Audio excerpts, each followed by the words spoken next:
El misterioso arte de vencer, de Jorge Ángel Libraga.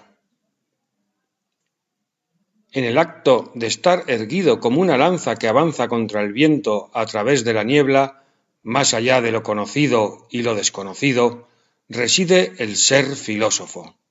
Filósofo significa el enamorado de la verdad, el enamorado de la sapiencia, aquel que pone todas las cosas por debajo de la búsqueda de esa sapiencia. Un enamorado tal vez no es un ser del todo inteligente, pero sí es un convencido de que va a llegar a la meta que se ha propuesto. Alguien noble que trata con todas sus fuerzas de alcanzar aquello que se vislumbra más allá. Hoy el tema que vamos a tocar es el del misterioso o difícil arte de vencer. Cuando digo vencer, no me estoy refiriendo a vencer sobre nadie, a batir puertas, echar abajo murallas, sentir que otros son más débiles que nosotros, sino a algo mucho más profundo. Hace muchos años tuve un maestro que me decía que el arte de la felicidad estaba en lograr objetivos, pero no a costa de otros, sin basarse en la infelicidad de los demás.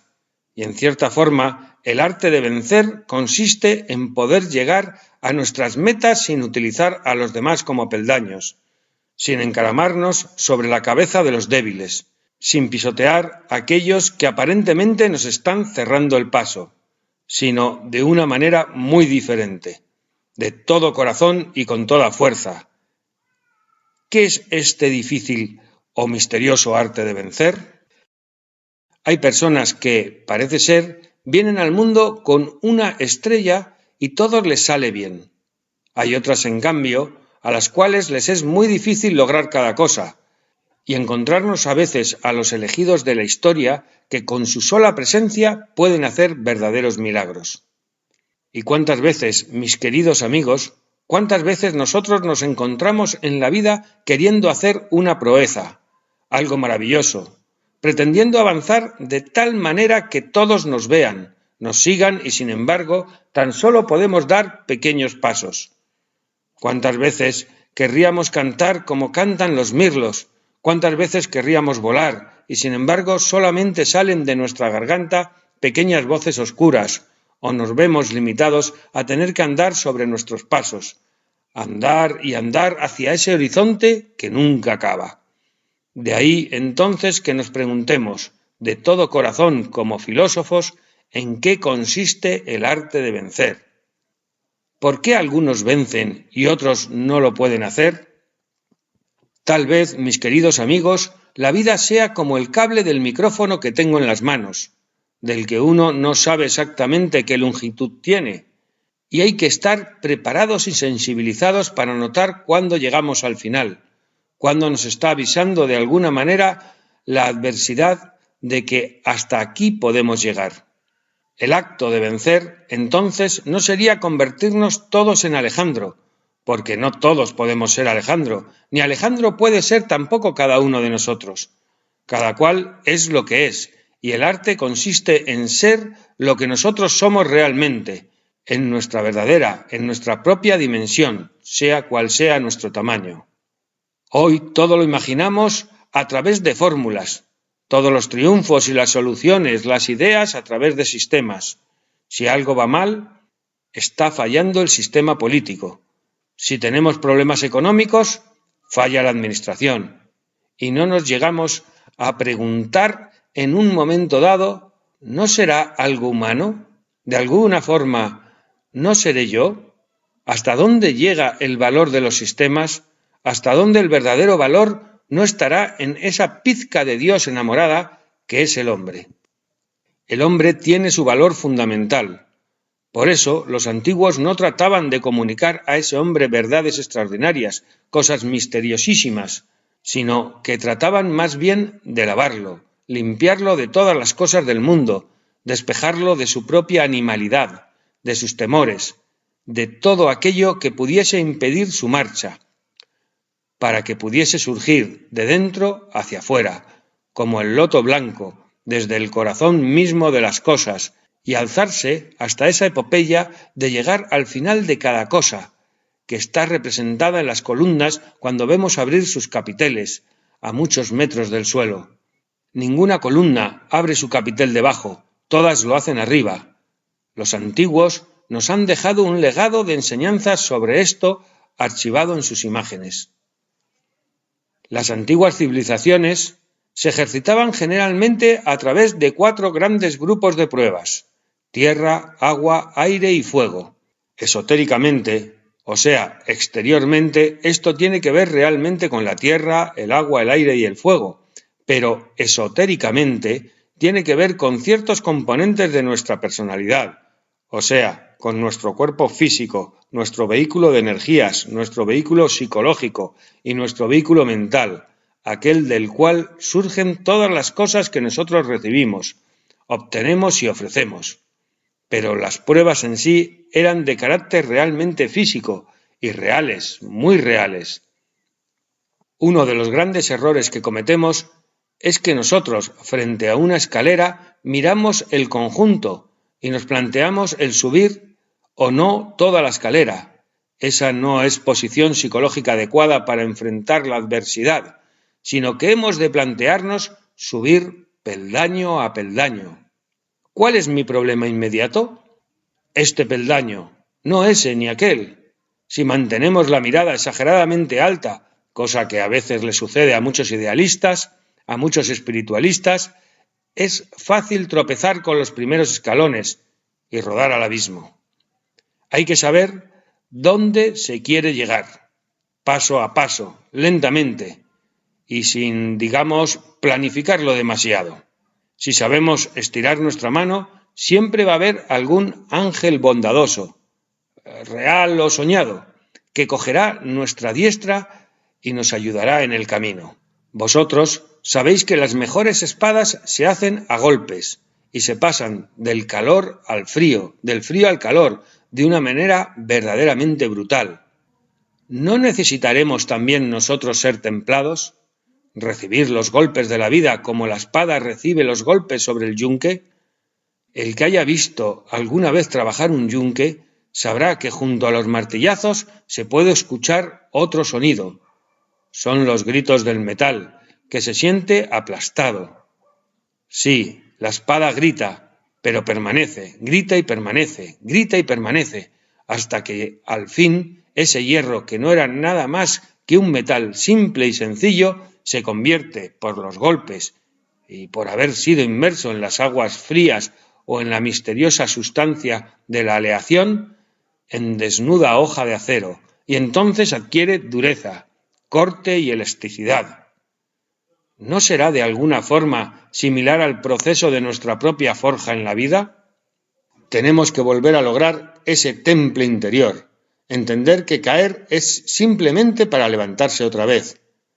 Nadie cae definitivamente, pues todas las cosas en este mundo son pasajeras. Todo tiene un valor relativo, nuestros triunfos y nuestros fracasos. En base a esa humildad de corazón, podemos seguir realmente avanzando. Si logramos el dominio de esos 4 elementos de la naturaleza en nuestro interior, los llamamos tierra, agua, aire y fuego, tal vez no hagamos milagros. No somos hijos de Amón, al menos de manera directa, pero podemos hacer ciertos prodigios. Hay ejercicios fáciles que pueden sernos útiles a fin de intentar comprender. Coged una botella cualquiera de agua y mantenerla enhiesta con el brazo horizontal. Al principio parece algo muy fácil. ¿Quién no va a sostener 1 litro? Pero cuando pasa el tiempo y la acumulación del peso y la posición de nuestro brazo se va haciendo más dolorosa, cada vez sentimos más el peso y parece que hubiera una vaca colgada de nosotros. Haced algo diferente. Poned en práctica vuestra voluntad. Haced que vuestros ojos y vuestra mente empiecen a contar, por ejemplo, las distintas bombillas que puede haber en el techo, sin dejar la botella. Veréis que se puede resistir mucho más fácilmente si se mantiene la mente alejada del dolor. Sucede igual en las cosas de la vida. Si mantenéis vuestra mente agarrada a cada uno de los problemas, a esa pequeña muerte cotidiana que se nos viene encima, al temor, que no ha sabido lavar en nosotros porque no estamos en el siglo V a.C., no podréis resistir ni el más leve impacto de la adversidad. Tenemos que intentar entonces alzar esa mano, rescatarla un poco de las cosas del mundo, ir imponiendo nuestra voluntad, una voluntad que no debe ser ostentosa, que debe marchar sola y natural. Cuando enfrentéis una seria adversidad, tratad siempre de resistir un minuto más. No penséis que vais a aguantar una hora, un día, un año, toda la vida. No, un minuto más. Nada más que un minuto más, y luego otro minuto más, y así, poco a poco, se irán sumando cifras mucho más grandes. El poder de nuestra mente es terrible. Haced otra prueba. Medid la duración psicológica de un minuto. Cuando el segundero llegue de nuevo a su cenit, cuando dé la vuelta completa a la esfera, vais a recibir un gran premio, una inmensa felicidad. Cada uno sueñe la felicidad que quiera. Vais a ver qué lento marcha el segundero. Parece casi que retrocediese. Ahora hagamos la experiencia a la inversa. Pensemos que cuando dé la vuelta el segundero, estallará una bomba debajo nuestro. Vais a ver entonces qué rápido huye, punto tras punto. Diría uno que el reloj se ha vuelto loco. Sin embargo, el reloj siempre marca los mismos instantes con idéntico ritmo. ¿Qué es lo que ha cambiado? Nuestra perspectiva. Si nosotros deseamos algo con fervor demasiado apasionado, se nos hará infinitamente lejano.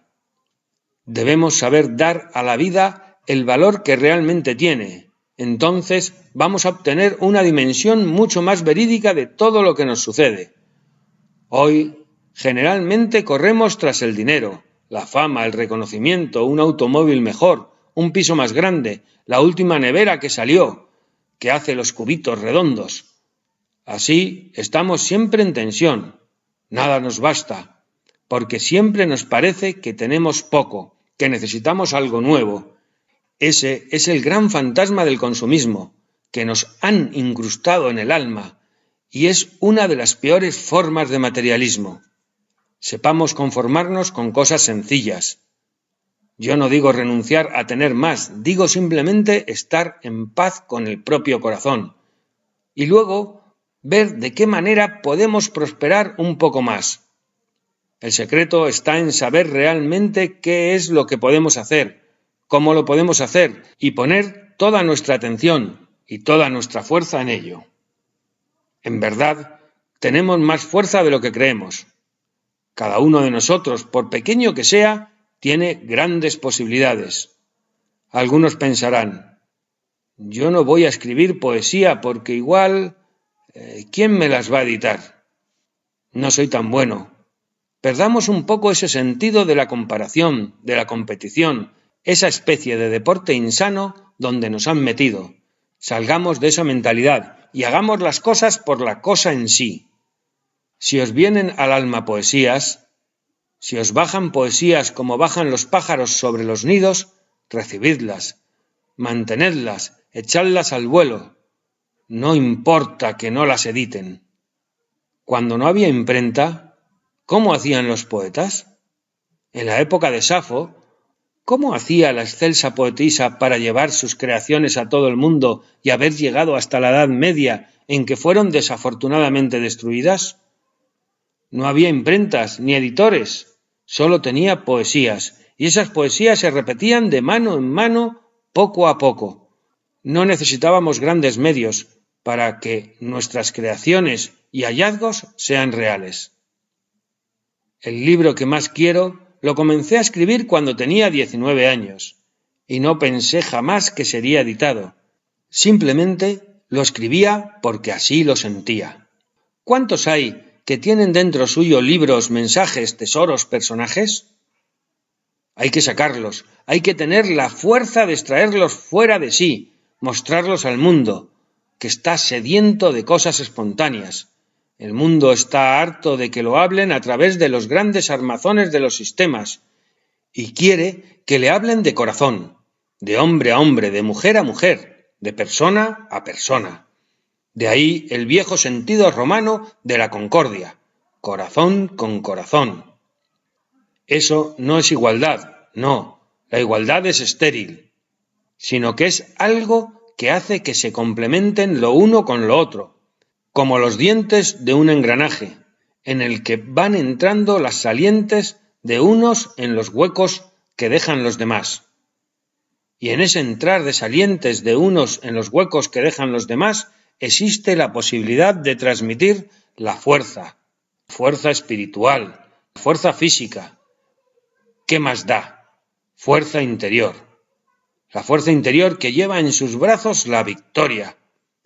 Esa victoria final que nos espera a todos, a través de los pequeños logros, esos que deben ser cotidianos, que deben ser continuados y que nos tienen que llenar el corazón de fe y de ilusión.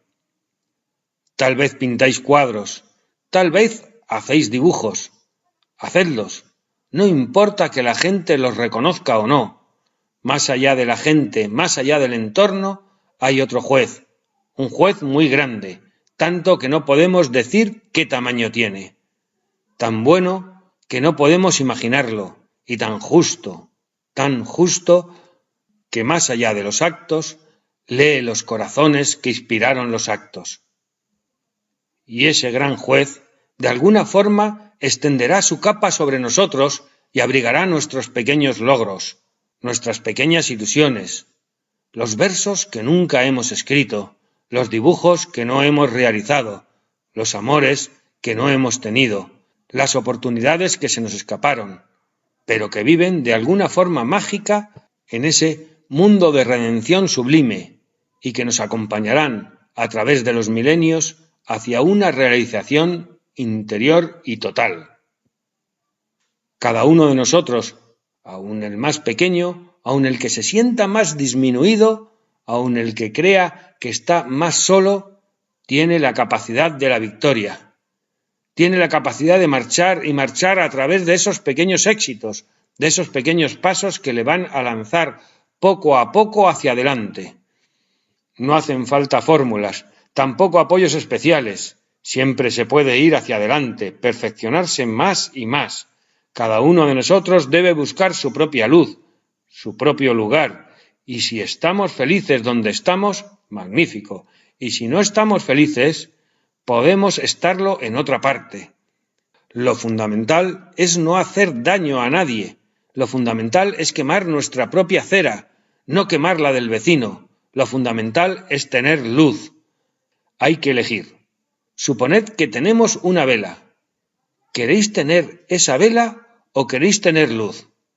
Si queréis tener una vela, vais a estar toda la vida a oscuras.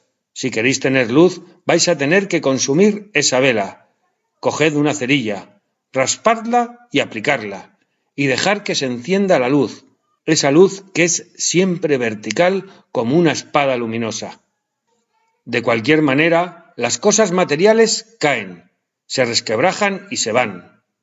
Decían los antiguos, omnia transit, todo pasa, todo camina, todo va hacia el mar como marchan las aguas, todo tiene un destino. Asociémonos al destino, veamos cómo bajan las aguas de las montañas, cantarinas y ¿cuáles son las aguas más puras?